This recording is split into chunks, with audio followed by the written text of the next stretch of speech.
कुरान मजीद में जो अहकाम दिए गए हैं वो आप ख़ुद कुरान में पढ़ सकते हैं। सूरह नूर में बड़ी वजाहत से अल्लाह ताला ने ये बताया है कि मर्दों और औरतों को जब एक दूसरे से मिलना हो, घरों में मिलना हो, दफ्तरों में मिलना हो, बाहर मिलना हो, जब कभी मेल मुलाकात के मौके पैदा हों तो दोनों को किन आदाब का लिहाज रखना चाहिए, किन एटिकेट्स का लिहाज रखना चाहिए।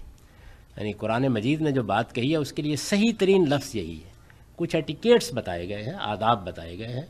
उनमें पहली बात ये बताई गई है कि मर्द भी अपनी निगाहों में हया रखें, औरतें भी अपनी निगाहों में हया रखें। इसको कुरान ने गज़्ज़े बसर कहा है। निगाह में पस्ती हो, ताड़ने वाली, ख़त व खाल का जायज़ा लेने वाली निगाहें नहीं होनी चाहिए।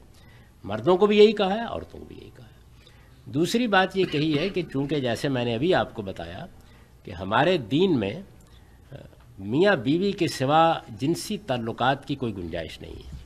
अल्लाह ताला ने इसको एक बड़ा गुनाह करार दे दिया है।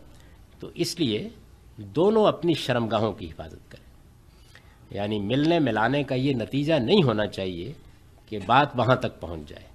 तो अपना लिबास भी बाकरीना रखें और अपनी शर्मगाहों की भी हिफाजत करें। ये मर्दों को भी कहा है या औरतों को भी कहा है।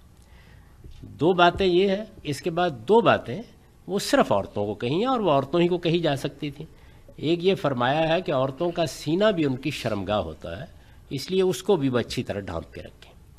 और दूसरा ये फरमाया है कि औरतें आम हालात में तो जैसे रहती हैं ठीक है, लेकिन बाज़ औक़ात अपने जबिल्लत की वजह से बहुत ज़ेबाइश करती हैं, ज़ेवरात पहनती हैं, बनती संवरती हैं। तो अगर इस तरीके से ज़ेबाइश आराइश की हुई है, ज़ेवरात पहने हुए हैं और कोई इस तरह का मामला है, तो फिर वो अपने महरम आइज़ा के सिवा बाकी हर शख्स से अपने पूरे जिस्म को ढांप कर रखें, सवाए हाथ, पाँव और चेहरे के। बस ये आदाब। इससे ज़ायद कोई बात ना अल्लाह ने कही है ना अल्लाह के रसूल ने कही है।